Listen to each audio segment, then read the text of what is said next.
Welcome to Green and Red, Scrappy Politics for Scrappy People, a regular podcast on radical environmental and anti-capitalist politics, brought to you by Bob Bazanko and Scott Parkin. Co-host Scott Parkin in San Diego, California today. Bob is still off on assignment, but we have an exciting show for you today. We're going to be talking about the Asia-Pacific Economic Cooperation, which is let's call it an intergovernmental forum for 21 nation economies in the Pacific Rim that promotes free trade throughout the Asia-Pacific region and lots of other parts of the world. APEC, Asia-Pacific Economic Cooperation for short, is in the process of negotiating a new trade deal called the Indo-Pacific Economic Framework. And joining us today to talk about that is Will Wiltschko, who is the director of the California Trade Justice Coalition. Will, welcome to the Green and Red podcast. Thank you for having me, Scott. Yep. Maybe we could kick off with a little bit.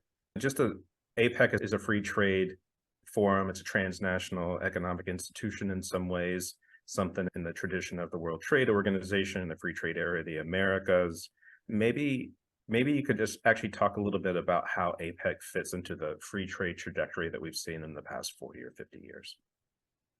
Yeah, so I think for a lot of folks, APEC represents yet another neoliberal kind of forum, right? It's a forum in which world leaders and corporations essentially come together to talk about the world's problems. And I think the irony isn't lost on a lot of folks around this round of the Asia-Pacific Economic Cooperation Forum that a lot of the corporations who are coming to talk about the world's problems are corporations that have caused a lot of these problems, especially when it comes to climate change. They're some of the worst corporations out there. And with other forums and other avenues in which to discuss these things, like you have WTO, you have all of these other avenues and platforms for these groups.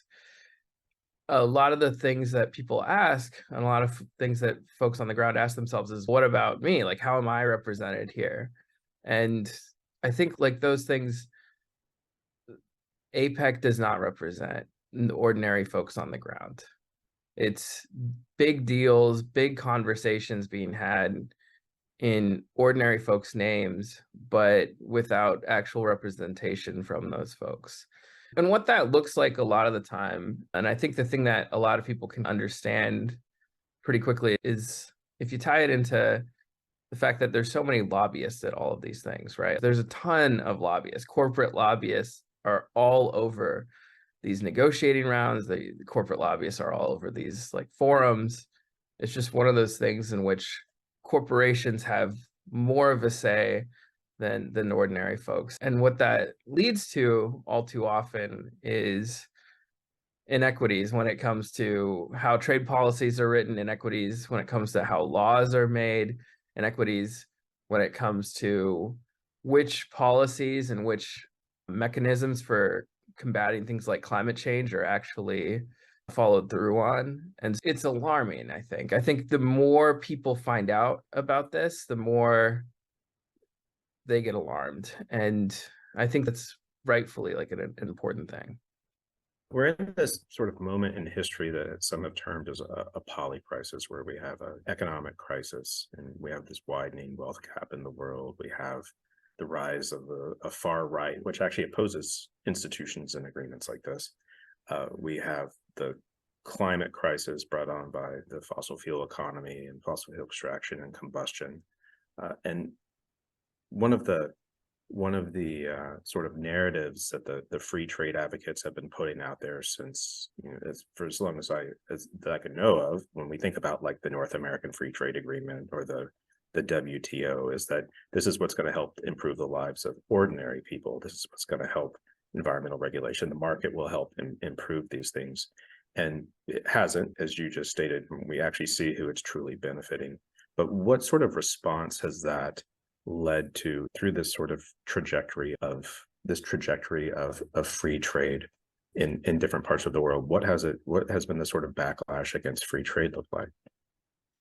Yeah, so I think it's important to note that They have these solutions, they peddle these solutions like NAFTA, for instance, the North American Free Trade Agreement, and they paint this rosy picture all too often where they say, oh, this is going to solve all the problems. You, like ordinary folks, this is going to solve your problems. You just need to shut up and let us make a deal in your name, and not be part of the process. And so I think at first, some folks were like, okay, let's see what happens here with NAFTA. But a lot of folks did know off the bat that is a recipe for disaster. When you have people who are so disconnected from what it is like to lead a regular life here in the United States and in other countries, what it's like to be a normal person and not just a policy wonk in Washington, D.C. It's a recipe for complete disaster. And so there's been this opposition over the decades to these so-called free trade deals, because what a lot of folks have noticed is they're written a lot of times by lobbyists for lobbyists, right? Like they are able to have a seat at the table in ways that no one else can have a seat at the table. And so with NAFTA, there was massive opposition in the 90s. I was probably like 3 years old when NAFTA happened, but I work with a lot of folks who were in that fight. And a lot of the work that I do today was born out of that movement to oppose NAFTA. And then in 1999, this huge, amazing coalition formed to oppose the WTO during the Battle of Seattle. And our work, the work that the California Trade Justice Coalition and all these other coalitions in other states do has been born out of those coalitions that formed then. And so you've had over the years massive coalitions kind of form cross-sector. You have labor unions, you have environmental groups, you have human rights, family farmers, consumer advocacy groups who've all come together to oppose trade policies that put profits, corporate profits for the 1% over everything else, including over workers' rights, including over the environment. There have been these huge movements historically over the years that have really spearheaded the fight against these so-called free trade deals. And it's a really important thing that I think continues on to this day, and that will continue to be a huge factor. When the WTO happened in 1999, it was a huge inspiration for me. It's actually what sort of got me into organizing and what got me into activism, and an inspiration for a lot of the people who organized the battle in Seattle, that sort of bigger coalition, particularly a lot of grassroots people and people who are left of center and anarchists and earth firsters and things like that, was actually the uprising that happened in 1994 in Chiapas with the Zapatistas, which in the media at the time was framed as an indigenous uprising, but in what it really was, communities uprising against the impacts of NAFTA on their communities. They actually, I believe the day that they rose up was the day that NAFTA went into effect on January 1st, 1994. And it was this sort of like real powerful moment. So it's also community rights, which are being washed away by corporate free trade deals. And then in your own personal background, you got more involved in the free trade fights around the Trans-Pacific Partnership, which is a precursor to APEC, or excuse me, not a precursor to IPEF. And we're going to get into what IPEF is in a minute, but can you tell us about TPP a little bit first and your own involvement?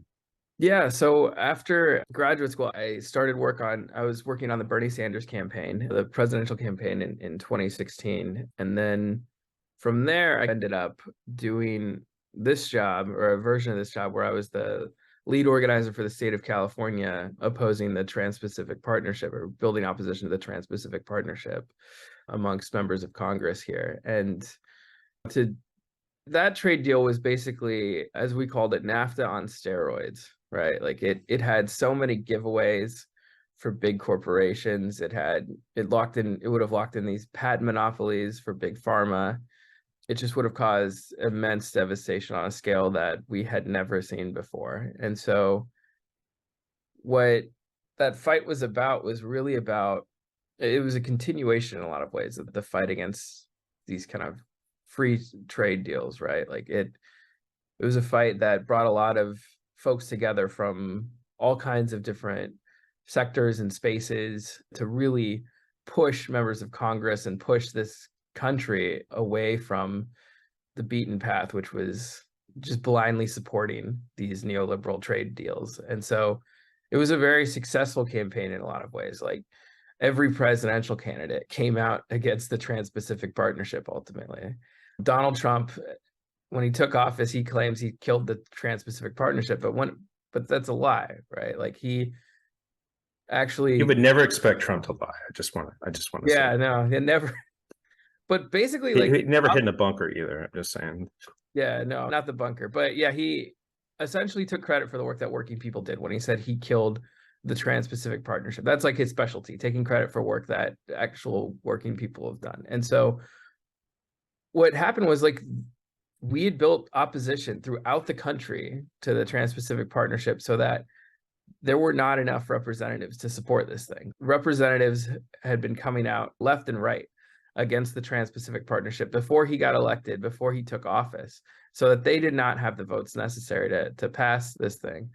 And there was even talk when he was president that he was going to try to get back into the TPP, that he was looking into maybe seeing if it was somehow beneficial to him. And this is something that I think was a result of the pain of NAFTA. A lot of the pain that NAFTA caused for working people in the United States is still felt to this day, right? I think when I was in Virginia working for Bernie Sanders, I met a lot of folks who were from these small towns like Martinsville, Virginia, for instance. And I had this volunteer there who told me about how nice his town used to be. He said, you really should have seen it. We were this great little town. He's like, before NAFTA happened. And I felt the pain in his voice when he told me about that. And I didn't really, if you are in academics, you don't really get into the effects of NAFTA as much as you should. And you don't really see people,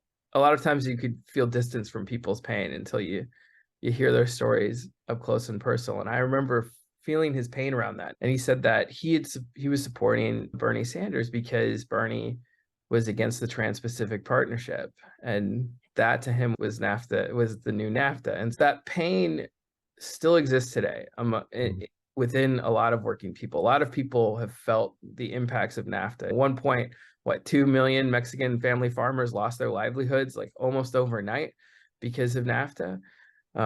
You have so much pain from that. And what's, I think, tough a lot is that we have this pain, a lot of us as working people, as folks on the ground, we have this pain from the fact that these neoliberal policies have just steamrolled our rights.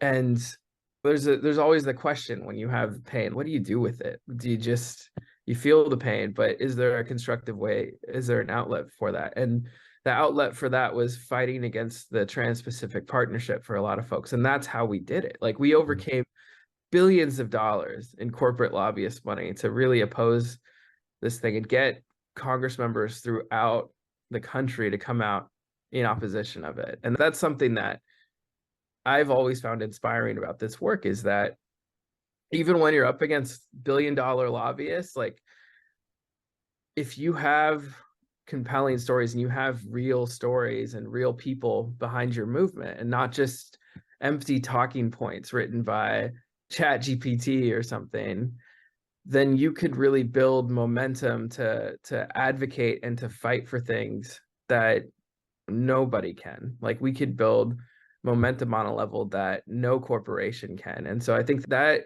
was the lesson of the Trans-Pacific Partnership for me, was that when we work together and when we fight together, we win.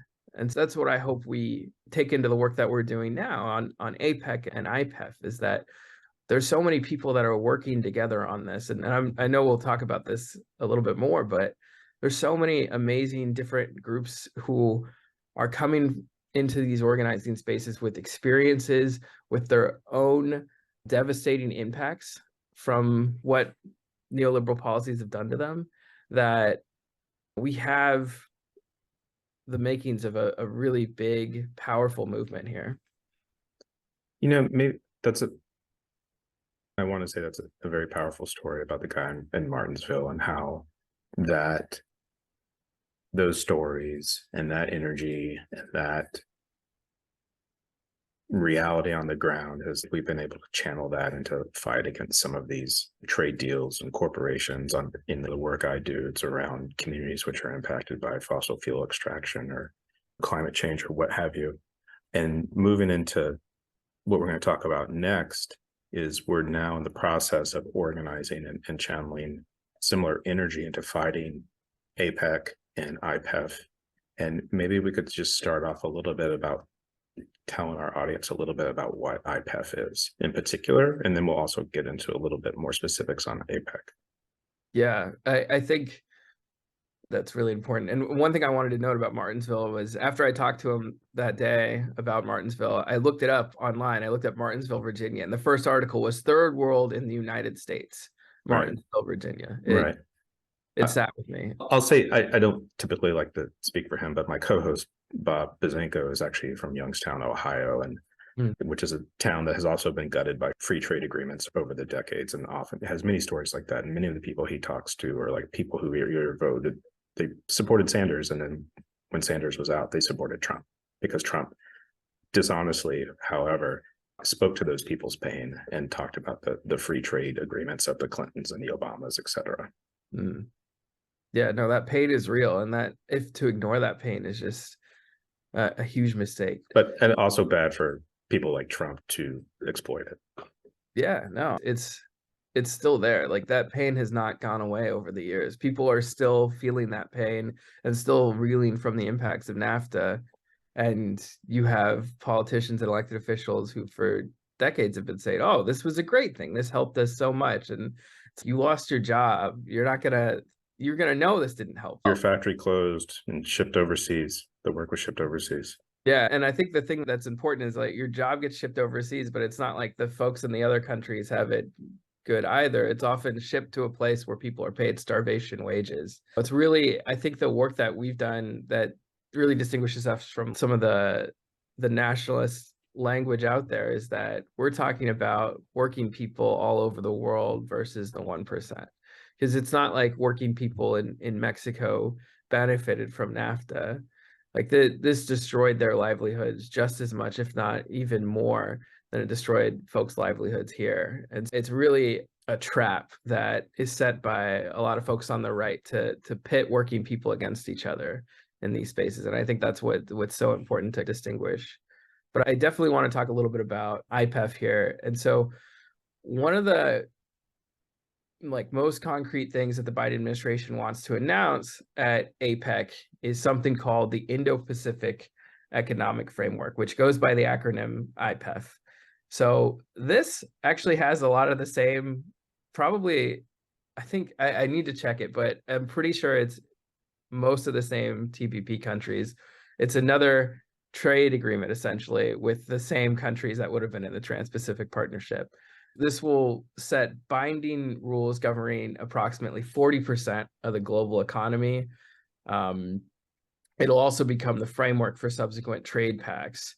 And so this is what NAFTA did in the 90s. It became a framework for all these other trade agreements. And it was a bad trade agreement. So if that's your framework for other trade agreements, then a lot of people are going to feel pain. But IPEF will have major impacts on climate policy, workers' rights, and more for decades to come.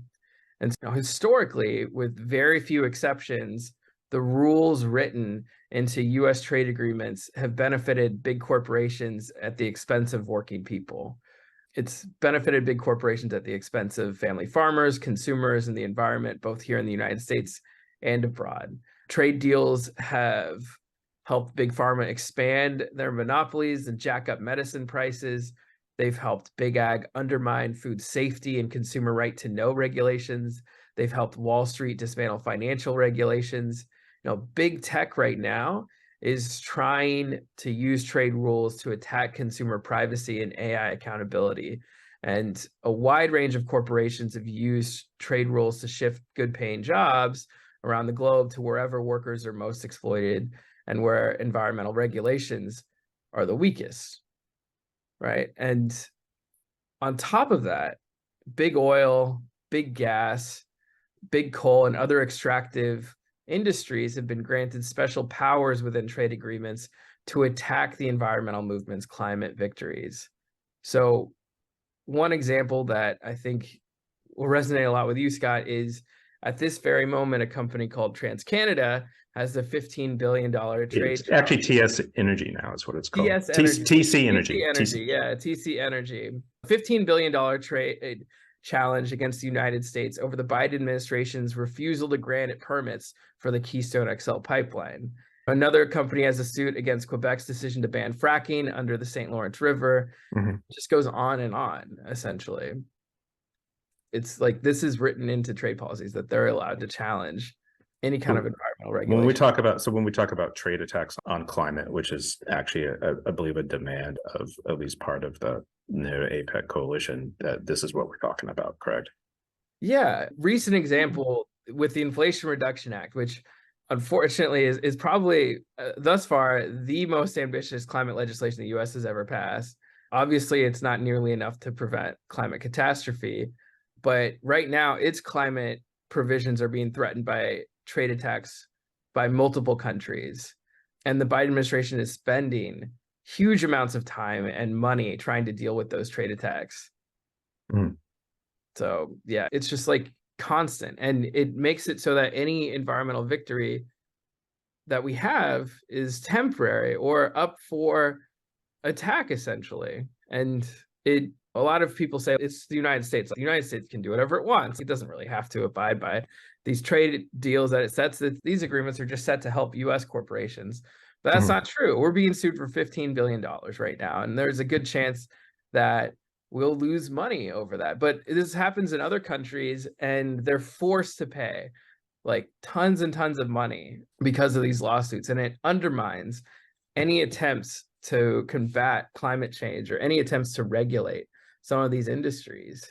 And so it's really scary. It's trade deals in the past have almost always been awful, right? Like by putting stuff like this in there, it's horrible for the planet, horrible for working people. And what's funny is I'll meet with Congress members, and one Congress member who shall remain nameless, I still remember talking to him about this, and he was like, oh man, like how did this get into NAFTA, like the investor state dispute settlement system? Like how is something like this like possible for corporations to sue for unlimited sums of money? And then a few months ago, that same congressman signed a letter in support of an ISDS lawsuit against a country in South America. He signed it for a corporation, basically. It was a corporate written letter. And it's, come on, didn't we have this conversation? Don't you realize this is bad? And so what is the likelihood of IPEF going into effect? Are we getting close to it? Is the US Congress currently is in complete chaos, at least on the Republican side. And so I'm wondering what the possibilities are of IPEF actually being ratified, at least in the US. So they're saying this isn't a normal trade deal and it doesn't have to go through Congress. That's been the argument around IPEF. Awesome. That's of course they are. Yeah, that's been what they've been saying the whole time. And there have been multiple rounds of negotiating around IPEF, but climate activists, working people have not been represented in that negotiating process. It's not transparent at all. It hasn't been transparent in any way or accessible to people, but they have released some text. So if you look at some of the text proposed for IPEF so far, it includes no environmental standards whatsoever and no environmental enforcement tools and doesn't mention climate change. So I have some specifics on the text that was released for just one part of IPEF, not the whole thing, but that one part was on global supply chains, which you would think would have a lot to do with climate change. We need better supply chains to transition to a clean energy economy, and we need more resilient supply chains to survive ongoing climate emergencies. But they don't mention climate change. And to not mention climate change when creating an agreement on supply chains, that could be in place for the next 20, 30, 40 years, it just reeks of climate denialism. And yeah, it's ridiculous. You can't keep doing this. You can't keep punting the ball down the field and just, another generation will deal with this. Another generation will deal with that. And just shifting to the APEC summit, which is going to happen in November, it's a platform where we'll literally see the CEO of Exxon as one of the featured speakers. the CEO, Darren Wood, the CEO of Citibank, Jane Fraser, who's the second largest funder of fossil fuels in the world, is one of the featured speakers. And then we have 20 or 21 heads of state who are going to be there, and all on this platform together, from Biden to Xi Jinping to the prime ministers of Canada and Australia and Ferdinand Marcos Jr. And so it's also a little bit of just a sort of slap in the face for how it's this forum for what I would call the billionaire class and their obedient servants to just be able to hang out and sign away, divvy up the global economy as they see fit. I know that the summit's a little bit different than the negotiations for IPEF, but still, it's just what it reeks of. Yeah, it's just right now it seems like IPEF is going to do nothing to tackle the climate catastrophe we're facing. And it's clear from who's invited to this APEC forum that they're not, and based on the fact that IPEF is supposed to be their crown jewel of this whole forum, that the APEC leaders are not taking the climate crisis seriously, right? California is burning, you've got Hawaii burning, Global South is continuing to bear the consequences of inaction. And my generation is going to continue to bear those consequences, and generations after me are going to continue to suffer because of this. And so APEC leaders are just opting to promote more policies that greenwash and hide devastatingly irresponsible backdoor deals with multinational corporations who seek to exploit our planet for profit, right? They want to smile, they want to shake hands, they want to slap each other on the back. All these leaders and all these CEOs do, and act like they're doing stuff on climate change, but they're not. They're just barely paying lip service to it. And they're not even mentioning climate change in this huge crown jewel trade policy that they're trying to sign there. Maybe this is a good moment to shift to some of the organizing that's happening around November. We can call it maybe we'll get lucky and call it the Battle of San Francisco. But maybe can you give us a little bit of the background of the No to APEC coalition, what some of the organizing is looking like right now? Yeah, so there's a lot of different contingents of organizing that. I think it's like a 95 plus group coalition at this point, which is huge. Yeah, I think that's the No to APEC coalition has about 95 groups in it. A lot of that work has been happening the last several months. It's primarily led by the International League of People's Struggle, I believe.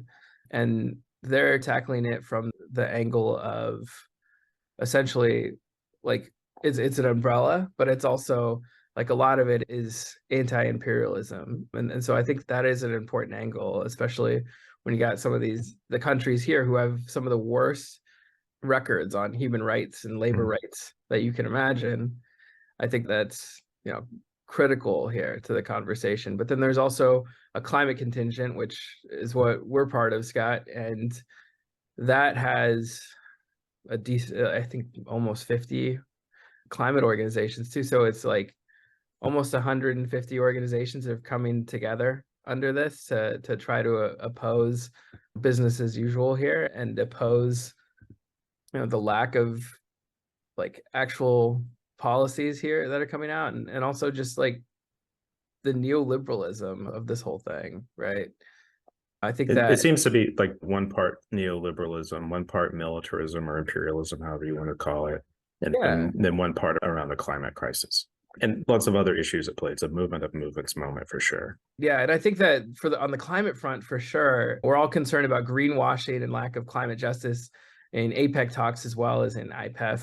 But we also want to make sure that if an IPEF deal does happen, especially if it's going to be the framework for subsequent trade deals, we want to make sure that any final pact prevents trade attacks on climate measures, whether through IPEF itself or through other existing trade and investment pacts. Dismantling the rules that enable trade attacks on climate action is so important. And we want to push something called the Climate Peace Clause to stop that from happening. But we also need binding climate standards with strong enforcement tools to get countries, starting with the United States, to meet and exceed their Paris climate obligations at a minimum, right? Yeah. It's just something that is so critical and so essential. And I think that all these groups are coming together around different issues because there's so many things that should just be the minimum that aren't even being discussed right now, right?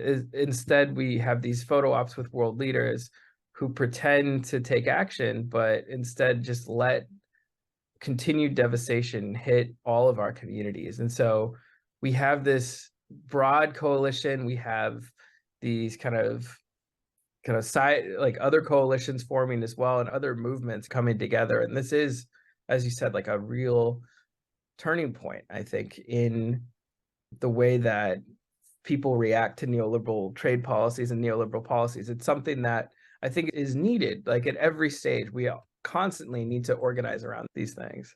I also want to just to touch on this briefly, is that there's also an element around the local here, which is in many ways, San Francisco is a city which has become like a neoliberal mecca. We've seen like gentrification, rising rents, definitely war on homeless people, but also like war on working people getting pushed out of the area.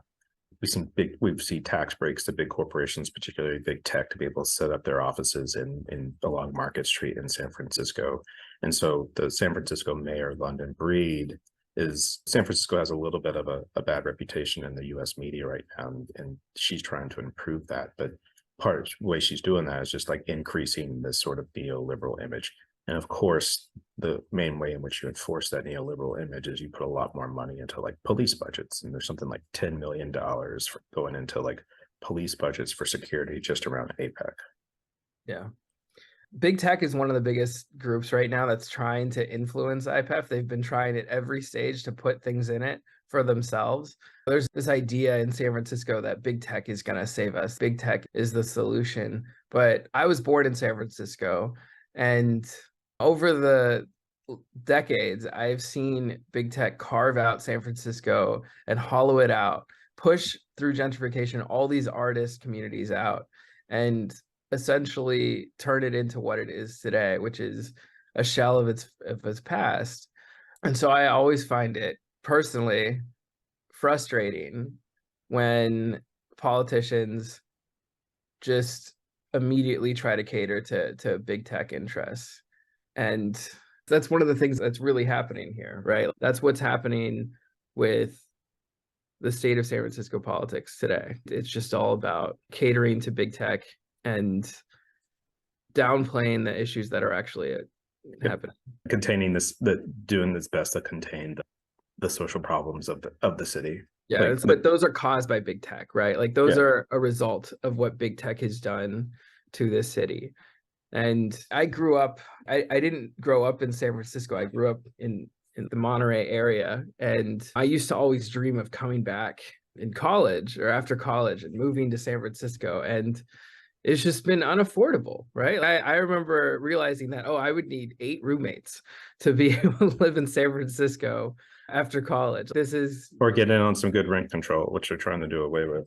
Yeah. And so it's really sad. And I think that all too often the city's policies, and this is my personal opinion, it's not my organization's opinion, but I think that the city's policies have all too often just been about catering to these big corporations and these big corporate interests who abandoned San Francisco as soon as the pandemic happened. Like, I don't think people remember that. Like, they don't care about, it's about profit. That's how it always works. That's how multinational corporations operate. Like, people think that they have social values, these corporations, but they never really do.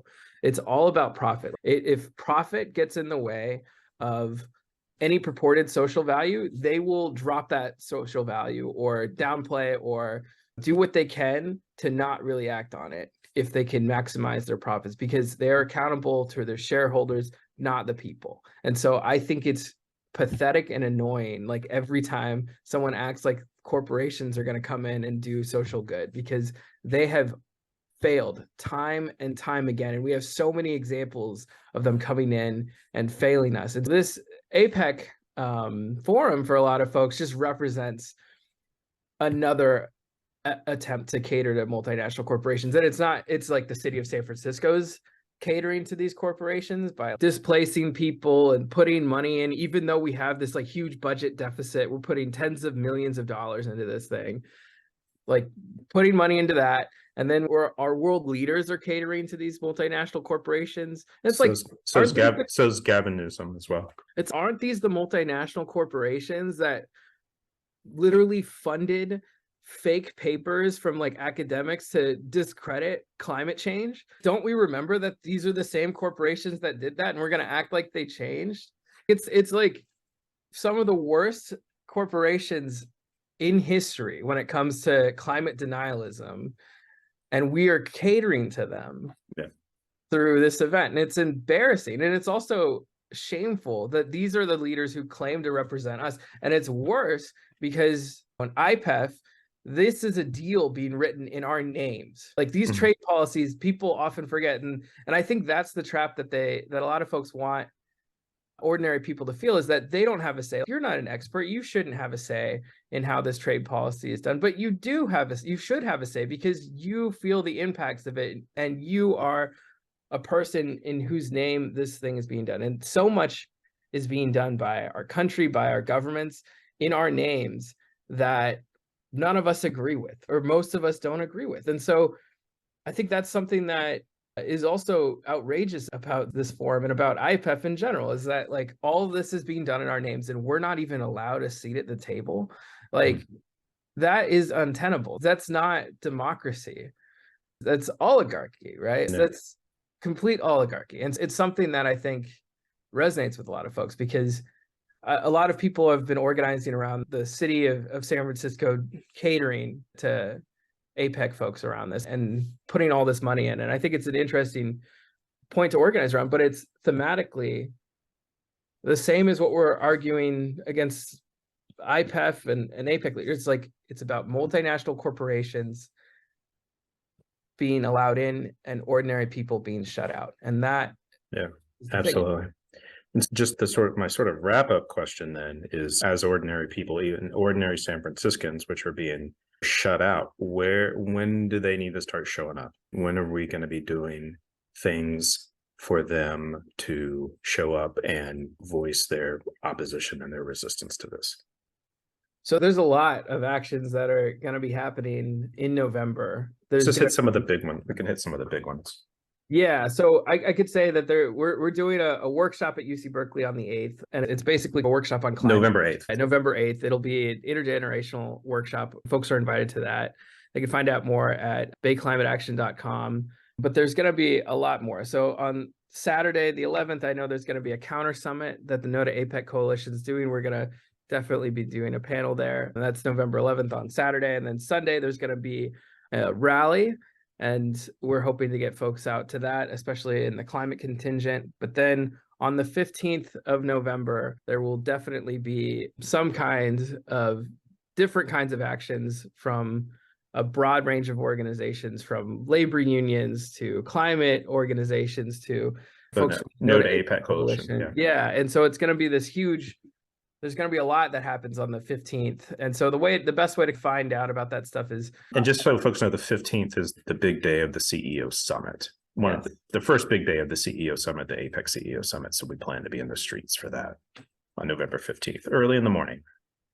Yeah, so there's just a lot that will be happening around this. And I think that this is a huge opportunity for folks to really come together and show that they won't stand this like continued, neoliberal catering. And Will, you co-hosted a pretty powerful webinar the other night on APEC and climate justice. And I'm hoping to be able to actually share that video, or maybe some clips of that video, on the Green and Red YouTube platform. So folks should definitely keep an eye out for that. And it's all the reason to come and get involved. And Will said bayclimateaction.com is a place to check out, to plug in and get involved and come resist APEC with us.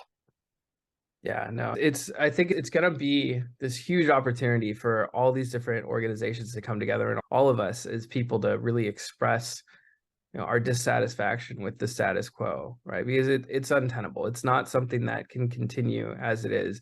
And we're in such an emergency on so many different fronts, but especially on climate. Like, it's really heartbreaking to see the images that come out month after month from different parts of the world. And it's just embarrassing that our leaders are coming together to not really address that. And so, we really need to make our voices heard. We need to make sure that we come together and tell our stories and make sure that regular folks are centered in any negotiations and any development of policy. Because when we work together, when we fight together, we win together. And this is a huge opportunity to have a huge victory together and really build something new and something amazing that'll hopefully continue to organize and operate together for the years to come. Yep. Folks, you have been listening to Will Wiltschko, my friend and comrade, Will, director of the California Trade Justice Coalition, talking about APEC, the Asia-Pacific Economic Cooperation, talking about IPEF, the Indo-Pacific Economic Framework, and talking a lot about the organizing that's going to be happening in about a month, the week of November 11th, the 11th, 12th, and 15th, resisting APEC and the huge summit which they are having in the middle of downtown San Francisco in the south of Market area. If you want to get involved, check out bayclimateaction.com, or you can just email the Green and Red Podcast, and we're happy to plug you in. And we will be talking to y'all then. We'll probably be doing more shows about APEC. It's a big thing that we want to be talking about a lot, because this is a big moment, some movement moments. And folks, if you like what you're hearing, check out the Green and Red Podcast on Facebook, Instagram, and Twitter. If you're watching this on YouTube, hit that subscribe button. If you're listening to this on one of the many audio platforms we're on, give us a rate and review. It helps us with the algorithms.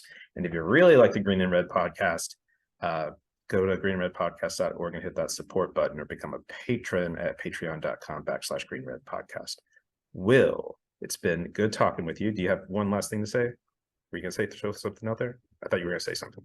Oh, I just want to say that I'm really excited to hear from folks who've been listening to this podcast. I want to organize with you. I want to meet you. And I truly believe that we are building something great here. I'm 100% with you on that.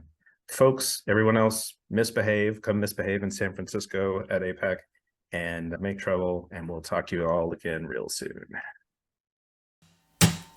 Ya basta. Enough is enough. Ya basta. Enough is enough.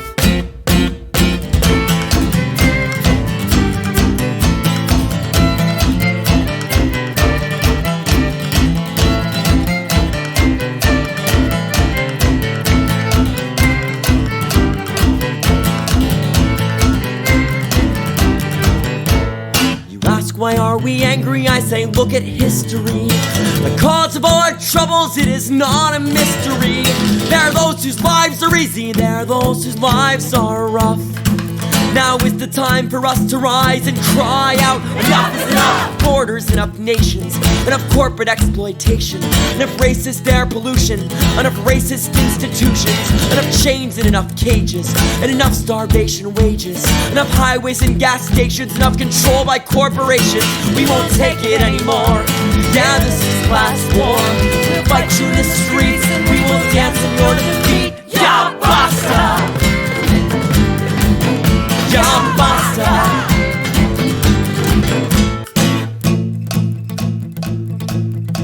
I swear to you there'll be a day when the melting pot will boil. You only bring us closer with each war you make for oil. Each union that you break and each ballot box you stuff brings us closer to the day we will cry out, enough is enough. Greedy politicians, enough gender role traditions, enough hierarchies, enough of living on our knees, enough gouging of the planet, enough destruction of the earth, enough tearing up her flesh to see what the insides might be worth. We won't take it anymore. Yeah, this is class war.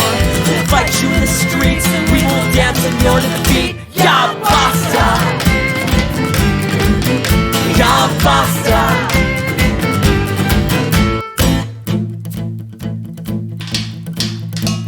And all around the world, the people are fighting back. Each day another shard of their system starts to crack. In Oaxaca and Argentina, with our rage and with our love, the people are all crying out, enough is enough. War and occupation, enough propaganda stations, enough enforced reality, enough police brutality, and enough nuclear arms. Yeah, enough factory farms, enough stolen women's choices, Enough silenced women's voices! we won't take it anymore. Yeah, this is class war. We'll fight you in the streets and we will dance in your defeat. Ya basta. Ya basta. Ya basta.